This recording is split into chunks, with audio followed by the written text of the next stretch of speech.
Hello friends, आज हमारा जो टॉपिक है वो है प्लांट टिश्यू कल्चर, पादप उत्तक संवर्धन। पादप उत्तक संवर्धन की क्रिया के बारे में अध्ययन करेंगे। पादप उत्तक संवर्धन क्या होता है, ये शब्द किसने दिया, इसकी कौन कौन सी विधियां हैं, उनके बारे में हम आज वो चर्चा करेंगे। सबसे पहले हम बात करते हैं कि जो पादप उत्तक संवर्धन है, उत्तक संवर्धन शब्द का प्रयोग है वो किसने किया। सबसे पहले 1902 में हेबरलैंड 1902 में हेबरलैंड ने सर्वप्रथम उत्तक संवर्धन किया। पादपों में सर्वप्रथम 1902 में हेबरलैंड ने उत्तक संवर्धन किया। उत्तक संवर्धन है इसका उत्तक संवर्धन है इसका अर्थ क्या होता है, इसके बारे में हम अध्ययन करेंगे। उत्तक संवर्धन क्या है, उत्तक संवर्धन क्या होता है, उत्तक संवर्धन क्या होता है, इसके बारे में हम जानेंगे। उत्तक संवर्धन का अर्थ क्या होता है, नियंत्रित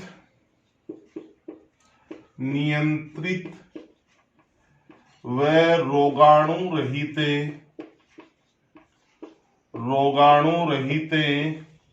नियंत्रित व रोगाणु रहित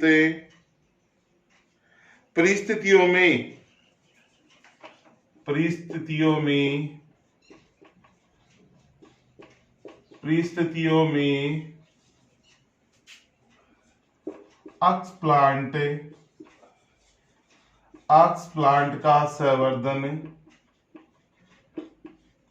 में अक्ष प्लांट का संवर्धन माध्यम में अक्ष प्लांट का संवर्धन माध्यम में संवर्धन कराना उत्तक संवर्धन कहलाता है। क्या कहलाता है, उत्तक संवर्धन कहलाता है। यानी उत्तक संवर्धन का मतलब है नियंत्रित व रोगाणु रहित परिस्थितियों में अक्ष प्लांट का संवर्धन माध्यम में संवर्धन कराना उत्तक संवर्धन है वो कहलाता है। अब एक परिभाषा और है पूर्ण शक्तता या जिसको इंग्लिश में बोलते हैं टोटीपोटेंसी। क्या बोलते हैं, टोटीपोटेंसी क्या होती है, देखो टोटीपोटेंसी एक पादप कोशिका से संपूर्ण पादप का निर्माण करने की क्षमता पाई जाती है। एक पादप कोशिका से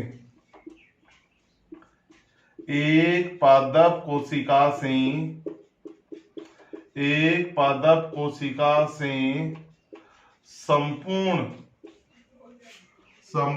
पादप के निर्माण की प्रक्रिया पूर्ण शक्तता कहलाती है। क्या कहलाती है, पूर्ण शक्तता कहलाती है। यानी एक पादप कोशिका से संपूर्ण पादप का निर्माण है वो किया जा सकता है। और पूर्ण शक्तता जो शब्द है उसका सर्वप्रथम प्रयोग है 1909 में मॉर्गन ने किया था। पूर्ण शक्तता शब्द का प्रयोग है 1909 में किया था मॉर्गन ने किया था। पूर्ण शक्तता शब्द का प्रयोग है वो सर्वप्रथम है वो किया गया था। तो हम देख सकते हैं कि प्लांट टिश्यू कल्चर है वो 1902 में हेबरलैंड ने करवाया। उत्तक संवर्धन की परिभाषा नियंत्रित व रोगाणु रहित परिस्थितियों में अक्ष प्लांट का संवर्धन माध्यम में संवर्धन कराना उत्तक संवर्धन है। पूर्ण शक्तता या टोटीपोटेंसी क्या है, एक पादप कोशिका से संपूर्ण पादप के निर्माण की प्रक्रिया है वो कहलाती है, पूर्ण शक्तता कहलाती है। इस शब्द का प्रयोग है 1909 में मॉर्गन ने किया था। टोटीपोटेंसी या पूर्ण शक्तता शब्द का प्रयोग है वो किया था। इसका स्क्रीनशॉट लेना चाहो तो ले लो।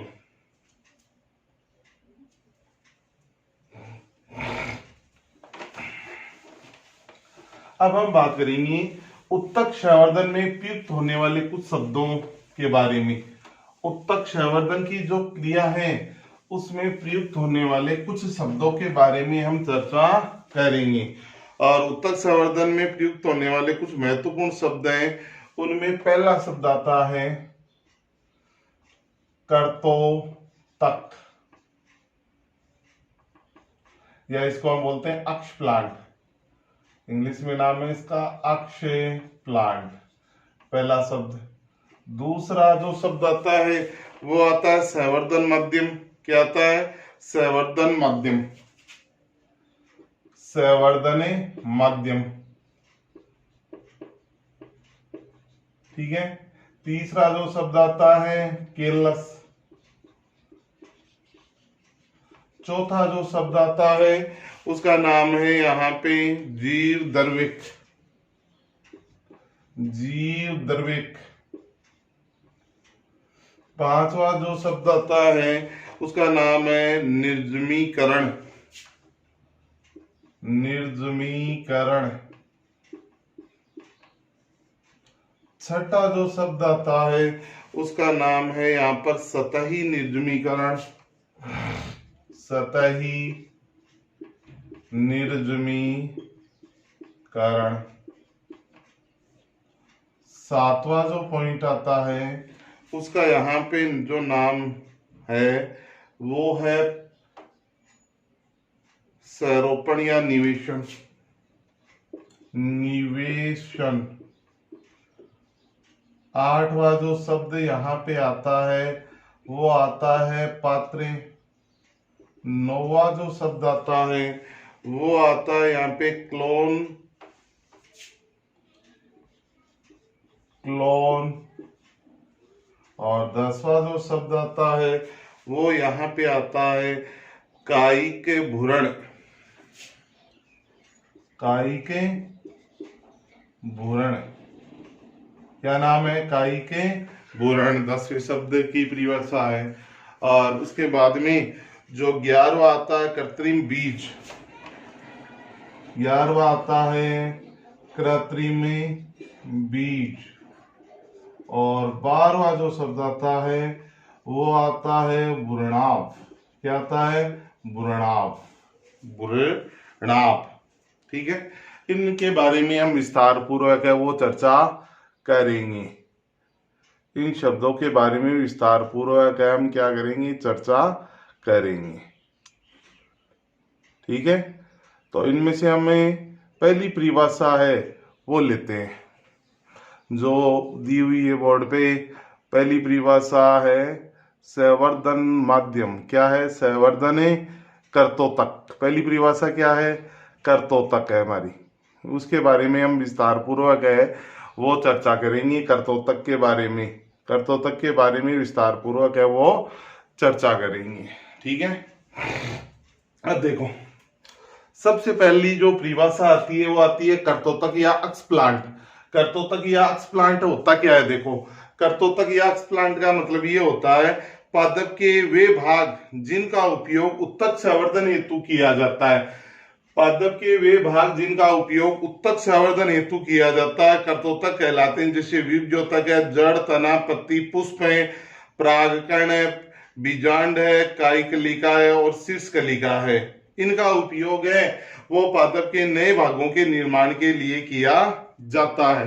ये जो भाग होते हैं वो क्या कहलाते हैं? कर्तोतक कहलाते हैं। यानी कहने का मतलब है, कर्तोतक का मतलब है पादप के वे भाग जिनका उपयोग उत्तक संवर्धन के लिए किया जाता है वो क्या कहलाते हैं? कर्तोतक है वो कहलाते हैं। एग्जाम्पल मैंने बता दिया, बीजोतक है, जड़, तना, पत्ती, पुष्प है, परागकण है, बीजांड है, कायिकलिका है और शीर्षकलिका है। ये किसके उदाहरण है? कर्तोतक के एग्जाम्पल होते हैं सभी। किसके एग्जाम्पल हैं? कर्तोतक के एग्जाम्पल होते हैं सभी। ठीक है। ये कर्तोतक के एग्जाम्पल हैं। अब हम बात करते हैं दूसरे पॉइंट के बारे में, संवर्धन माध्यम। संवर्धन माध्यम में वो क्या होता है? देखो, संवर्धन माध्यम का मतलब ये होता है वह माध्यम जिसमें सभी पोषक तत्व पाए जाते हैं पादप की वृद्धि के लिए, वो माध्यम कहलाता है संवर्धन माध्यम। और सर्वाधिक जो माध्यम संवर्धन माध्यम काम में लिया जाता है वो होता है एमएस मीडियम, एमएस माध्यम होता है। एम का मतलब होता है मुरास्गे और एस का मतलब होता है स्कूग। यानी एमएस मीडियम में जो एमएस मीडियम है वो होता क्या है? पोषक पदार्थों युक्त ऐसा विलयन जिसमें संवर्धन की क्रिया संपन्न की जाती है, संवर्धन माध्यम कहलाता है। और इसकी खोज सर्वप्रथम मुरास्केवेस्कुग ने इसे विकसित किया, तो इसका नाम रख दिया एमएस मीडियम। क्या रख दिया? एमएस मीडियम इसका नाम है वो रख दिया। फिर आता है केलस। केलस क्या होता है? अविभेदित कोशिकाओं का जो समूह है, अविभेदित कोशिकाओं का जो समूह है वो कहलाता है केलस कहलाता है। क्या कहलाता है? केलस है वो कहलाता है। जीवद्रव्य क्या होता है? कोशिका भित्ति रहित पादप कोशिका, कोशिका भित्ति रहित, कोशिका भित्ति रहित पादप कोशिका को हम बोलते हैं जीव द्रव्य बोलते हैं। क्या बोलते हैं? जीव द्रव्य कहा जाता है। फिर आती है पांचवी परिभाषा है निर्जमीकरण। निर्जमीकरण क्या होता है? देखो, सूक्ष्म जीवों को पूरी तरह से नष्ट करने की प्रक्रिया, सूक्ष्म जीवों को पूरी तरह से नष्ट करने की जो प्रक्रिया है उसका नाम होता है निर्जमीकरण। क्या नाम है? निर्जमीकरण। फिर आता है सतही निर्जमीकरण। कर्तोतक की सतह से सूक्ष्म जीवों को पूरी तरह से नष्ट करना, कर्तोतक की सतह से सूक्ष्म जीवों को पूरी तरह नष्ट करना कहलाता है सतही निर्जमीकरण। क्या कहलाता है? सतही निर्जमीकरण। फिर आता है निवेशीकरण। निर्जमीकृत कर्तोतक संवर्धन माध्यम में स्थानांतरित करना। क्या कहलाता है? निवेशन, यानी निर्जमीकृत कर्तोतक का संवर्धन माध्यम में स्थानांतरित करना है वो कहलाता है निवेशन। फिर आता है पात्रे। पात्रे का मतलब यहाँ पे यह है परख नली, बोतल आदि में संवर्धन करवाना। पात्रे, बोतल आदि में संवर्धन करवाना क्या कहलाता है? पात्रे कहलाता है। फिर आता है क्लोन। क्लोन का मतलब क्या होता है? क्लोन का मतलब होता है पादप के कायिक भाग के द्वारा नए पादप का निर्माण करना, क्लोन कहलाता है। इसके द्वारा जो संतति बनेगी वो आनुवांशिक रूप से और आकार की रूप से मात्र पादप की क्या पाई जाएगी? समान पाई जाएगी, जिसे क्या कहा जाएगा? क्लोन कहा जाएगा। क्या कहा जाएगा? जिसे क्लोन है वो कहा जाएगा, क्योंकि अलैंगिक जनन के द्वारा जो संतति उत्पन्न होती है वो आनुवांशिक रूप से और आकार की रूप से वो जनक के समान ही होती है, जिसे हम कहते हैं क्लोन। फिर आता है कायिक भूरण। क्या आता है? कायिक भूरण। कायिक भूरण का मतलब है कायिक कोशिकाओं से विकसित होने वाला जो भूरण है, कायिक कोशिकाओं से जो विकसित होने वाला भूरण है उसे कहते हैं कायिक भूरण कहते हैं। फिर आता है कृत्रिम बीज। पुट्टिका से आवृत कायिक भ्रूण है वो कृत्रिम बीज कहलाते हैं। पुट्टिका से आवृत बीज है वो कृत्रिम बीज कहलाते हैं। फिर आता है भ्रूणाभ। जो 12वीं परिभाषा है वो आती है आपकी भ्रूणाभ। किसकी आती है? भ्रूणाभ की। भ्रूणाभ क्या होता है? भ्रूणाभ है वो होता है कायिक कोशिकाओं से विकसित भ्रूण के समान संरचना। कायिक कोशिकाओं से विकसित भ्रूण के समान संरचना है वो कहलाती है भ्रूणाभ है वो कहलाती है। क्या कहलाती है? भ्रूणाभ, यानी भ्रूण जैसी संरचना। क्या कैसी संरचना? भ्रूण जैसी संरचना है वो कहलाती है भ्रूणाभ। क्या कहलाती है? भ्रूणाभ। तो ये उत्तक संवर्धन से संबंधित कुछ परिभाषाएं हैं, उत्तक संवर्धन से संबंधित कुछ परिभाषाएं हैं जिनको हम उत्तक संवर्धन का विस्तार पूर्वक अध्ययन करने से पहले इनको हमें याद करनी है। इन परिभाषाओं को एकदम सिंपल सी है। एक्सप्लांट या कर्तोतक क्या होता है? पादप का कायिक भाग होता है जिसके द्वारा नए पादप का निर्माण होता है। इस प्रकार से ये 12 परिभाषाएं दी हुई हैं। ठीक है, अब हम आगे चर्चा करेंगे। इसके बाद में ये हो गया उत्तक संवर्धन से संबंधित कुछ परिभाषाओं के बारे में हमने जानकारी कर ली। अब आता है पादप उत्तक संवर्धन हेतु संसाधन। पादप उत्तक संवर्धन हेतु संसाधन। उत्तक संवर्धन हेतु हम कौन कौन से संसाधन है वो काम में लेते हैं, उनके बारे में हम यहाँ पे चर्चा करेंगे कि पादप उत्तक संवर्धन हेतु हम कौन कौन से संसाधन लेंगे। देखो, पादप उत्तक संवर्धन है उसके लिए सबसे पहले उत्तक संवर्धन प्रयोगशाला आधुनिक उपकरणों से युक्त होनी चाहिए। यानी सबसे पहली तो बात आती है हम जहां पे उत्तक संवर्धन करवा रहे हैं वो प्रयोगशाला है, वो आधुनिक उपकरणों से युक्त होनी चाहिए, तभी हम उत्तक संवर्धन को है वो सुचारू रूप से क्या करवा सकते हैं। दूसरा है कि उत्तक संवर्धन प्रयोगशाला की बनावट व कार्य क्षेत्रों की स्थिति का विशेष ध्यान रखना चाहिए। तीसरा आता है इसमें उत्तक संवर्धन प्रयोगशाला में निम्न कक्ष होने चाहिए। पहला है प्रयोगशाला में काम में लेने वाले कांच के सामान को धोने के लिए प्रक्षालन कक्ष होना चाहिए। कौन सा कक्ष है? प्रक्षालन कक्ष है वो होना चाहिए। दूसरा है संवर्धन माध्यम निर्माण कक्ष है। तीसरा है विलेय कक्ष है। चौथा है निर्मीकृत स्थानांतरण क्षेत्र व संवर्धन कक्ष है। और चौथा आता है उत्तक संवर्धन तकनीक द्वारा विकसित पादपों के लिए दृढ़ीकरण व दशानुकूलन के लिए ग्रीन हाउस पौधशाला नर्सरी का निर्माण भी क्या होता है? आवश्यक है वो होता है। यानी कहने का मतलब सिंपल सा होता है, पादप उत्तक संवर्धन हेतु ऐसी प्रयोगशाला होनी चाहिए, आधुनिक उपकरणों से युक्त जो प्रयोगशाला होनी चाहिए। दूसरा है प्रयोगशाला में अलग अलग कक्ष बने होने चाहिए जिनमें हम आराम से जो अलग अलग कक्षों के अंदर जो प्रयोगशाला उपकरण है उनकी सहायता से हम प्रयोगें करवा सकें। ये संसाधन है, उनकी आवश्यकता हमें पादप उत्तक संवर्धन के लिए आवश्यक होती है। इसके बाद में आता है सूक्ष्म प्रवर्धन। सूक्ष्म प्रवर्धन की क्रिया क्या होती है? सूक्ष्म प्रवर्धन की क्रिया क्या होती है इसके बारे में हम अध्ययन करेंगे।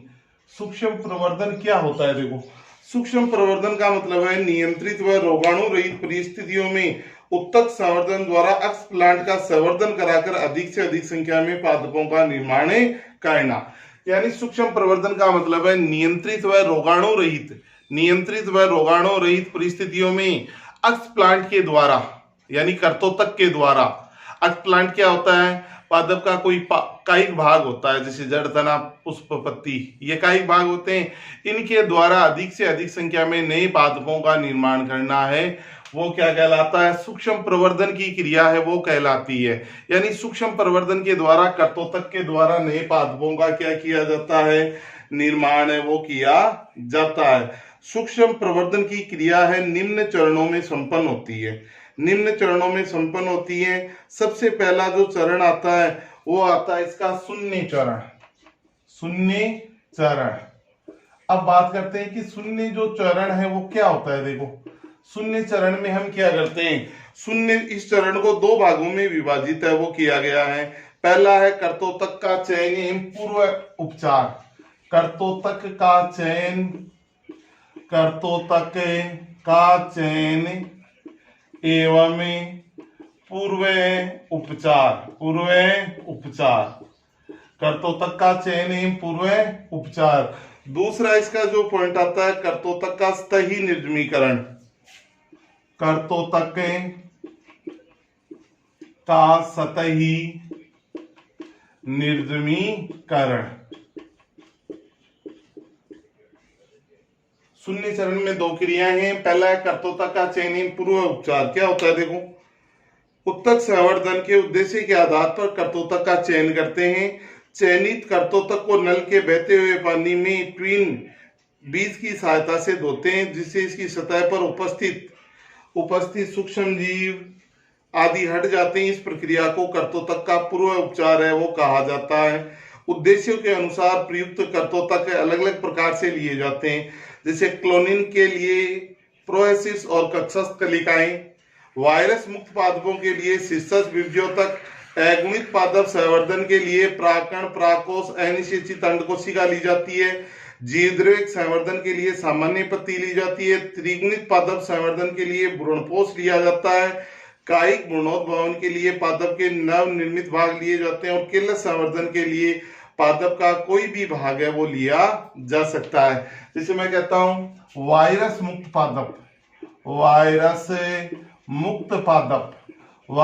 मुक्त पादप के लिए पादप का कौन सा भाग कर्तोतक है वो काम में लिया जाता है? वो लिया जाता है शीर्षस्थ विभ्योतक है वो काम में लिया जाता है। शीर्षस्थ विभ्योतक है वो वायरस मुक्त पादप के लिए काम में लिया जाता है। ठीक है। बी पॉइंट आता है कर्तोतक का सही निर्जमीकरण। इसका मतलब क्या होता है, देखो निर्जमीकरण जैसे HgCl2 एथेनॉल HgNO3 ब्रोमीन व क्लोरीन जल आदि के द्वारा कर्तोतक का लेमिनार एयर फ्लो बेच में स्थायी निर्जमीकरण किया जाता है। यह है कर्तोतक का शून्य चरण। अब आता है इसका दूसरा चरण, प्रथम चरण। अब देखो प्रथम चरण में कौन सी क्रिया है वो संपादित की जाती है। प्रथम इस चरण में सतही निर्जमीकृत कर्तोतक को संवर्धन माध्यम में स्थानांतरित कर संवर्धन माध्यम में रखा जाता है तथा संवर्धन की क्रिया है वो आरंभ होती है। इसमें संवर्धन की क्रिया स्टार्ट होगी। अब आता है इसमें द्वितीय चरण। कौन सा चरण है, द्वितीय चरण। अब द्वितीय चरण में क्या होता है, प्रथम चरण के संवर्धित कर्तोतक को नए पोषक माध्यम में स्थानांतरित कर इसका क्या किया जाता है, गुणन है वो किया जाता है।